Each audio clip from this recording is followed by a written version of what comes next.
gouvernement face à la polémique. Safiatou xam nga waxu Moody's yooyu la. dama naan quelque part réponse bi ci gën a pertinente. bi nga xam ne gouvernement bi mënoon na ko utiliser pour tontu ci. mooy réponse boo xam ne Macky Sall moo ko defoon te def na ko ñaari yoon. benn bi le 14 mai benn bi mi ngi ko def le 5 février 2022. beneen bi mu def ko le 14 mai 2022 dinaa ci ñëwaat léegi. moo tax su ma déggee ñi farak Macky Sall. wala sax ñoo xam ne nekkoon nañ ay membres de son gouvernement wala ñu nekkoon ses conseillers bi Macky Sall nekkee ci nguur gi ñuy jox des leçons au régime de Bassirou Diomaye Faye par rapport à la notation de Moody's dama naan ñii dégluwuñu dëgg-dëgg la Macky Sall waxoon en 2022 te wax ko ñaari yoon ci ñaari date yu bokkul te dinaa ci ñëw léegi bu ñu ko déglu woon dinañ gën a teey gën a dal gën a am humilité par rapport à cette affaire là mais pour man li am solo dëgg-dëgg Safiatou mooy polémique bi da koo jarul parce que man sénégalais bi ma doon du ma économiste du ma spécialiste des finances publiques sénégalais bi ma doon rek mooy ki nga xam ne dafa am salaire weer wu dee mu yaakaar ko jot ci ngir faj soxlay njabootam man ay notation yi dama naan finalement lan lay yokk ci sama ceebu jën lan lay yokk ci sama ndékki le matin lan lay yokk ci sama reer rien du tout polémique bi li tax ma ne jaru ko mooy en réalité ci wàllu booy wax ak ñiy gëstu ci wàllu koom-koom lan la loolu di dolli wala mu koy wàññi ci Sénégal jii ñu toll ak ni muy doxe bariwul te leneen li mooy les agences de notation yu ci bari soo xoolee seen histoire dafa am benn vidéo wu Nicolas Sarkozy bu ma doon seetaan démb rek mi ngi doon wax ci population Europe mu ne ci jamono jooju mu ne 800 millions lañ et que l'Europe maintenant l'Occident la wax sax ndax da ci boole Europe ak États-Unis mu ne l'Occident boo leen boolee ay 800 millions d'habitants lañ mu ne dañu war a gëm yàlla xam ne Nicolas Sarkozy moo ko wax de xam ne àdduna bi économie li muy décider ak ni muy doxe Europe nekkatul l'axe central mu ne asiatique yi ñi ngi ci ay milliards yi nangam Afrique d'ici quelques années ils seront des milliards et nangam mu dem ba ne par exemple soo xoolee le conseil de sécurité de l'ONU c'est Nicolas Sarkozy moo koy wax mu ne réew yi nga xam ne ñoo ëpp doole ci wàllu économie actuellement ëpp doole ci wàllu démographie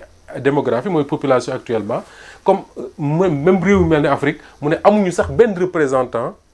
ci Nations Unies waaw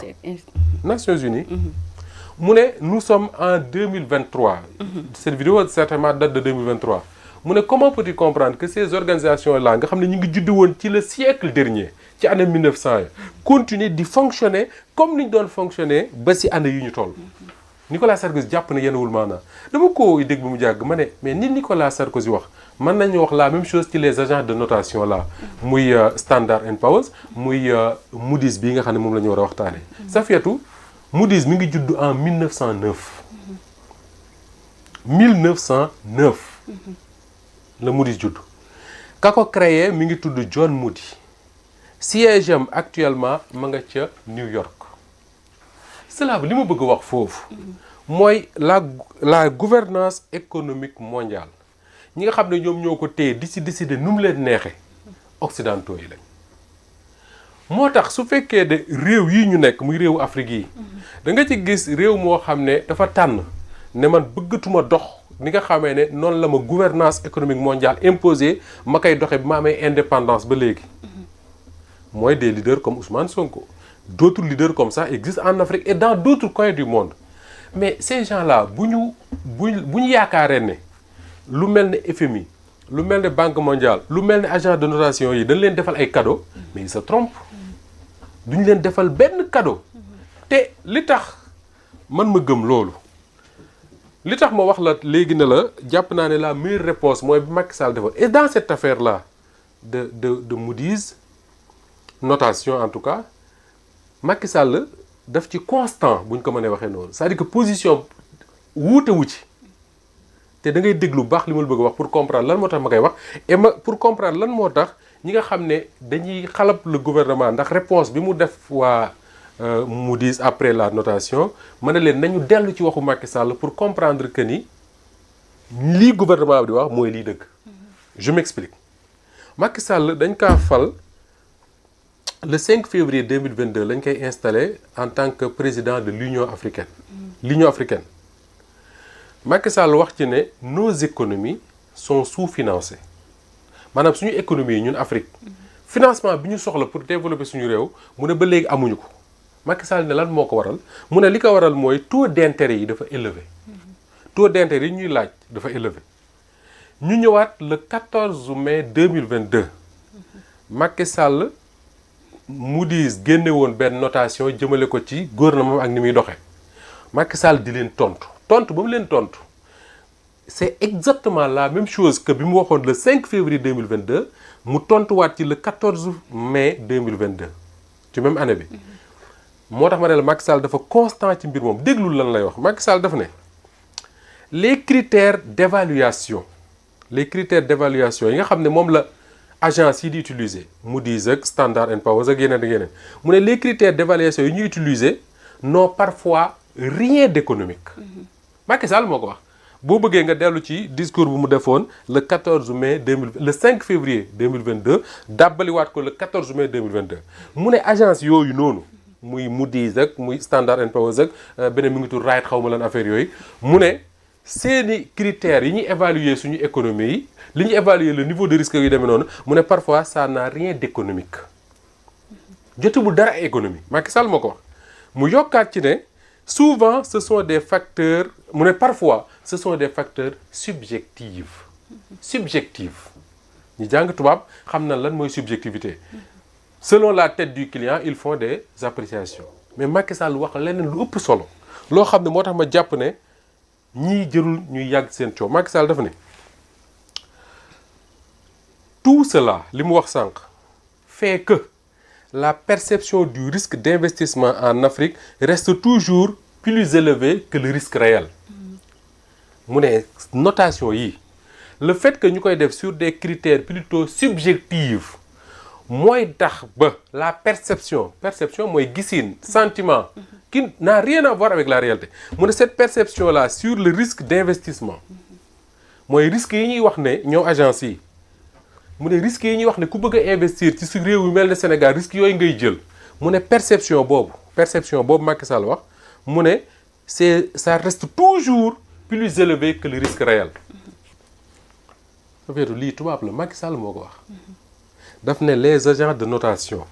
seen facteurs yi ñuy teg pour di noter suñu réew yi c'est des facteurs souvent subjectifs muy benn mooy teguñu ko ci économie. ba pare mu ne perception bi ñuy joxe ne lii mooy risque yi boo bëggee investir ci réew mel ne Sénégal mu ne perception yooyu souvent dafay gën a élevé toujours la wax sax toujours dafay gën a élevé que le risque réel. waxu Macky Sall jooju en 2022 boo ko rapporté ci li nga xam ne moo xew en 2025 tu te rendras compte que ni agence yi jërul ñuy coow ak ñoom coow yu bari. li tax mooy Macky Sall nous dit que perception la ñu nekk et que perception yooyu dafay élevé par rapport au risque réel le risque réel. mooy li nga xam ne dëgg-dëgg moo fi nekk léegi soo ñëwee réew mel ne Sénégal ñu ne la réew mi kat ñi fi falu bees nee nañ dafa am une dette cachée dafa amoon ay problème de transparence président bi ko jiite ne moom du jiite réew ci loo xam ne ci ay waxi kasaw la koy teg il préfère que tout soit clair que tout soit transparent loolu moo tax mu ne nii ak nii la bëgg a doxee lancer ay audit lancer reddition des comptes réew moomu ñu ne la de 2021 à 2022 à 2024 ku fi investiroon tu prends des risques pourquoi parce que dañu nekkoon ci une période de tension politique bu doy waar ay nit dee nañ fi leneen ak leneen xew na fi réew moom ñu ne dafa jëmoon ci élection présidentielle boo xam ne am na ñu taxaw ne bu fi Macky Sall bëggee troisième mandat réew mi tàkk am na ñu taxaw ne bu Macky Sall deful troisième mandat réew mi tàkk réew moomu fexe ba génn ci loolu lépp ci jàmm ak salaam malgré les décès yi fi am ak yëpp mais en tout cas dem nañ ci élection présidentielle ci jàmm ak salaam les sénégalais xëy dimanche weeru koor dem voter ji tranquillement ñu joxe résultats yi de manière tout à fait transparente ñi nga xam ne ñoo gagné ñi nga xam ne ñoo perte féliciter leen ne la yéen a gagné parce que les candidats yi taxawoon amu ci kenn koo xam ne refusé na la victoire de Bassirou Diomaye Faye kooku falu teg gouvernement boobu di dox opposants yi di opposé wu réew mi gisoo fi ku xeex gisoo fi ku sànni lacrymogène gisoo fi benn investisseur boo xam dañoo dem lakk la mu investir wala ñu taal ko wala nangam ak nangam réew moomu nga ne ay risque la pour investir fa parce que la notation c'est cela que ça veut dire ça pose problème donc waxi Macky Sall la jam doon wax ne perception bi ñuy noter Afrique ak les risques réels dafa bokkul loolu mooy li am maintenant le résultat c'est que Macky Sall lui-même moo ko wax mu ne loolu mu wax yépp mu ne risque bi mooy dafay enchérir maanaam dafay gën a cherloo les primes d'assurance parce que foofu la coow li nekk te Macky Sall moo ko wax mun parce que nee na su fekkee ne dañu noter réew mel ne Sénégal ne le risque est élevé alors que perception rek la ce que Maurice dit là perception rek la mais ñiy dundee Sénégal di fi yeewoo je parle même pas des Sénégalais que nous sommes mais les investisseurs qui sont au Sénégal di fi investir xam nañ ne tey tribunalu Dakar bi boo fi amee un contentieux ak un Sénégalais même boo dee étranger soo demee si yoon magistrat yi fa nekkuñu fa pour faire plaisir au gouvernement du Sénégal combien de fois nga dégg le gouvernement le premier ministre lui-même di naqarlu ni justice doxe ci réew mi combien de fois donc ça veut dire quoi que ni quand tu veux investir dans ce pays mais su fekkee ne da nga soxla une justice boo xam ne buñ la tooñee ñu àtte ci yoon mais le tribunal du commerce le fait tous les jours à Dakar et déggoo ci benn coow donc li Macky Sall doon wax ne cette perception du risque dafa gën a élever le risque réel lu jar a gëm la moo tax may la Macky Sall dafa constant dans ce qu'il dit maintenant le risque des notations mooy Macky Sall la ko wax nee na les primes d'assurance dafay gën a cher effectivement parce que tey bu fekkee ne da nga gis une agence de notation comme Moody's wala Standard & Poor's ñu ne Sénégal boo fi investir da ngay jël ay risques te ñoom teguñu ko ci lu dul perception ça n'a rien à voir avec la réalité mais tey boo bëggee investir su assurance ba ngay fay dafay gën a bari et loolu handicap la pour un gouvernement moo tax ma ne la le gouvernement ne peut pas également dire de toute façon ça m'intéresse pas il faut apporter des réponses à ça mais warul nekk loo xam ne mais daf ñuy xañ lekk suñu ceebu jën ba suur quoi beneen bi mu ne ça rend les crédits plus chers Macky Sall moo ko et il a raison mu ne ça pénalise aussi la compétitivité de nos économies et pour te montrer que dans cette affaire pour une fois Macky Sall est resté constant weer yi ñu génn ça fait même pas weer semaine yi ñu génn def na benn entretien ak chaîne boobu ñu tudd H5 Motivation qu'est-ce que Macky Sall dit daf ne la notation coûte plus cher que la dette boobu rek mi ngi bëgg a justifier borom yu bari yi mu fi bàyyi mais daf ne notation bi moo gën a cher dette yi parce que notation boobule mooy tax booy leb ngay leb ci ay taux yoo xam ne dafa jéggi dayoo mais encore une fois il faut que le gouvernement apporte la bonne réponse et la bonne réponse pour man Safir xam nga mooy lan mooy que les Sénégalais gëm d'abord et loolu liggéeyu gouvernement bi la du liggéeyu kenn gëm d'abord que ni la souveraineté ça a un coût dafa am coût réew yi nga xam ne yépp ñoo réussir seen souveraineté mën nga jël exemple Chine ak yeneen évoqué naa ko fi la semaine dernière ay réew la yoo xam dafa toll benn moment dañoo tëj seen bopp ne ñun suñu bopp lañu yaakaar liggéey rek ba dee adduna bi toll na foo xam ne Sénégal mënul rek réew moo xam danaan day tëj boppam mënta nekk ça n'a pas de sens parce que réew fi adduna bi toll la mais il faut que chaque Sénégalais je dis gëm ne réew mi pour mu baax moom rek moo ko mën a defar ku nekk su gëmee ne réew mi yow kase yaa ko mën defar tous les gens se mettront au travail pour defar réew mi parce que ñi jàng ci économie yépp dañuy gëstu di seet gisaguñu benn réew boo xam ne FMI moo ko dimbali mu dem gisaguma ko réew moo xam ne dañ naan fii kat FMI moo fa jaar ba tax mu dem gisaguma ko lii demal réew yi mooy xeex pour seen économie ñoom ñu koy financer seen bopp loolu moo tax soo déggee ay diaspora bonne soo déggee ay financement participatif yu mel noonu les Sénégalais ñoo ko war a gëm xam ne ñoom ñooy demal seen réew te loolu liggéeyu gouvernement bi la du liggéeyu keneen beneen bi mooy que les gens cherchent une bonne fois pour toutes que ne réew wax defaru ko réew liggéey moo koy defar il faut convaincre chaque Sénégalais à se mettre à la tâche le bien public ñu xam ne ñëpp ko bokk kenn waru ko yàq ñëpp ko war a protéger mais soo xoolee nii réew mi di doxee nga xam ne même pour déguerpir juste des gens qui ont des tabliers ci mbedd mi coow lu bari lay andi mais da nga naan ñun pour départ guñu nag il faut encore ñu def ay efforts yu gën a am solo. D'ailleurs, l'on se rappelle de la sortie de Kadhafi, je crois que c'était sa dernière sortie aux Nations Unies quand il théorisait les États-Unis d'Afrique. Je crois que yàggul tuuti si lañ ko faat. Maintenant c'était juste pour xeex financement yi nga xamante ne ñu ngi koy am ak ni ñu koy amee également. mais Safiatou gis nga réewu Afrique bi ñuy doog a indépendant. Je crois que les pères de l'indépendance noonu la ñu koy tuddee. dañu defoon quelque chose de réaliste. c'est-à-dire qu'ils se disaient que def les États-Unis d'Afrique dès l'indépendance du doon chantier bu yomb. ñu créer li ñu tuddee woon de grands ensembles maanaam créer des organisations communautaires en Afrique de l'Ouest en Afrique de l'Est en Afrique australe des trucs comme ça. La balkanisation de l'Afrique. pour que non de grandes organisations. moo tax nga daan dégg CEDEAO. ensuite UEMOA yu demee noonu. yooyu da doon permettre déjà imagine que ni dans la zone Afrique de l'Ouest réew yi bokk une même monnaie. fexe ba di demlante ci wàllu économie. loolu dafay yokk seen doole. parce que boo jëlee Sénégal dong wala nga jël Côte d'Ivoire dong wala nga jël Mali dong c'est difficile de développer un pays comme ça. et malheureusement la nga xam ne moom lañ ci jublu woon organisation yi dañ koo deful.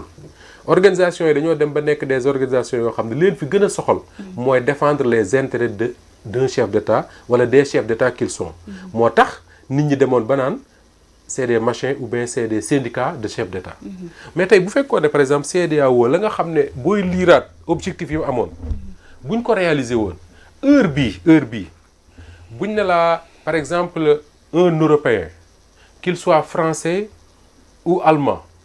mën na jële train Berlin du mooy capitalu Allemagne non Berlin train boobu yóbbu ko ba biir Paris capitale France waaw mën na jële train Paris mu yóbbu ko ba Madrid wala Barcelone mën na jële train Paris mu yóbbu ko ba Italie tey bu fekkoon ne Sénégal du ma ne Sénégal les pays d'Afrique de l'Ouest dès le début dañoo bàyyi woon topp gi ñu topp France jéem a liggéey lu boole suñu communauté yi mooy maanaam libre échange bi ñu doon wax fexe ba tey un Sénégalais mën a yeewoo Dakar gi en toute sécurité mu ne tey dama bëgg a dem Abidjan mën a jëlee train fii ci Ndakaaru mu yóbbu ko ba biir Abidjan wala mu yóbbu ko ba Mali y a un train mais bon wala mu yóbbu ko ba Burkina Faso wala feneen ak feneen wala ñu am ay autoroute yoo xam ne camion bi ñëw Mali gii jóge Mali mën na ñëw pooru Dakar bii jël fi marchandise jël autoroute boo xam ne dina ci jaar ba Bamako du dajeeg benn oto bu koy sonal ak lenn nit ñi li ma bëgg a wax safet mooy nit ñi man di demale di dikkalante économie man di dem di dikk fii yoo weesu nañ ko bu yàgg. D'accord. mais malheureusement on l'a pas fait. tey il suffit juste nga bëgg a dem Bamako gii mais ay waxtu ngay def. balkanisation de l'Afrique boobu daal am na loo xamante ne dox na ko si. ak tamit que Youssou Ndour yàgg na ko woy que nit ku ñuul dafa bëgg nguur ku nekk da ngay bëgg a toog sa ruku te li mu wax ba nga ko waxee ba léegi kenn weddi wu ko. waaw sa ruku bëgg a kii maintenant ñu dem si beneen ponk. muy si mbirum